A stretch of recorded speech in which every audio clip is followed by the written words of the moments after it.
Mesdames, Messieurs, toujours dans le cadre de cette couverture exclusive de l'ODJ Média au sein du Salon international de la dentisterie de Casablanca, je reçois aujourd'hui Madame Rabi Nawal, qui est la présidente de l'Association marocaine de prévention bucco-dentaire.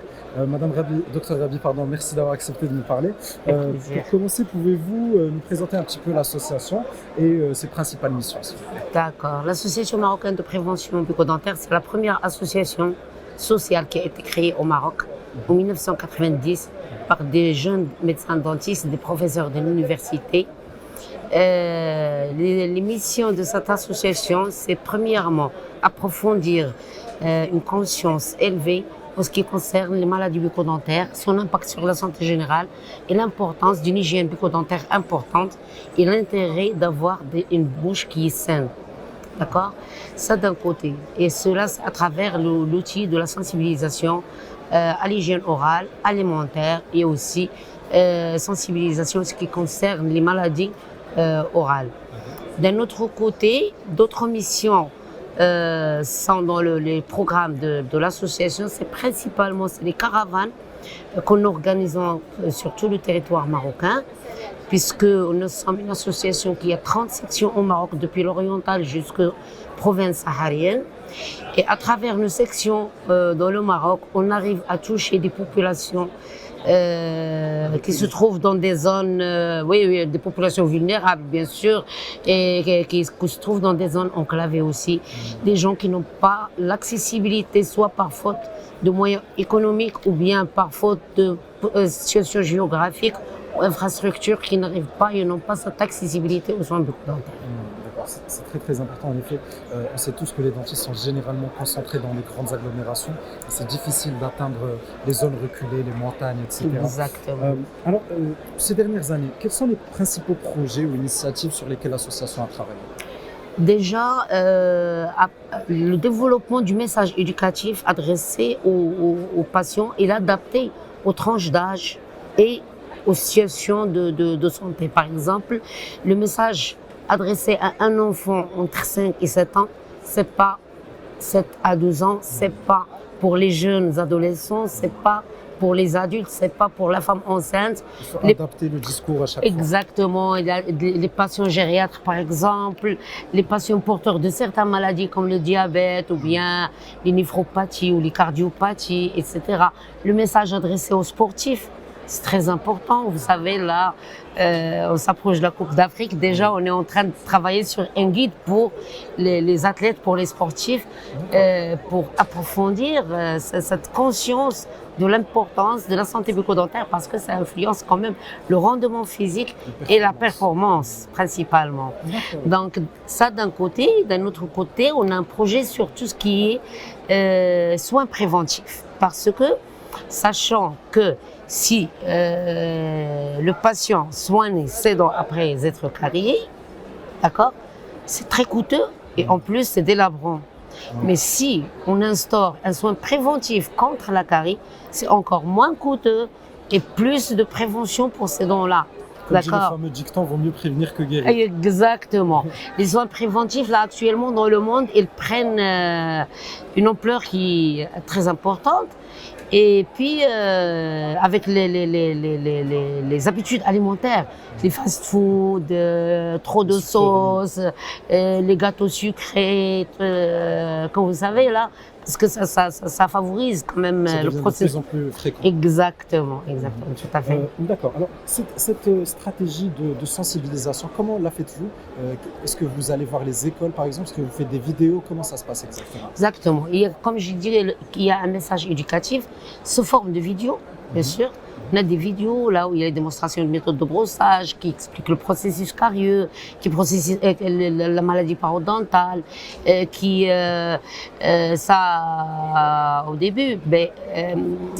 au début, on travaillait avec des moyens qui étaient soi-disant traditionnels, un chevalier avec des schémas et tout. Mais là, avec l'audiovisuel, on arrive quand même à toucher plus précisément et être pénétrant dans le message éducatif. Bien évidemment, on s'adresse aux enfants scolarisés, certainement. comme on le fait dans les clubs sportifs, comme on le fait dans les maisons des orphelinats, comme dans les clubs sportifs et tout.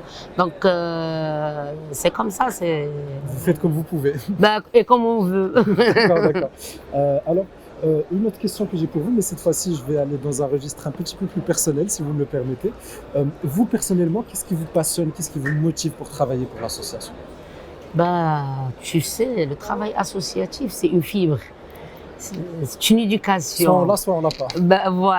Voilà. Si tu as grandi avec ce sens d'associatif, et ça continue toujours à grandir avec toi, davantage. Et puis, servir la population, c'est très important.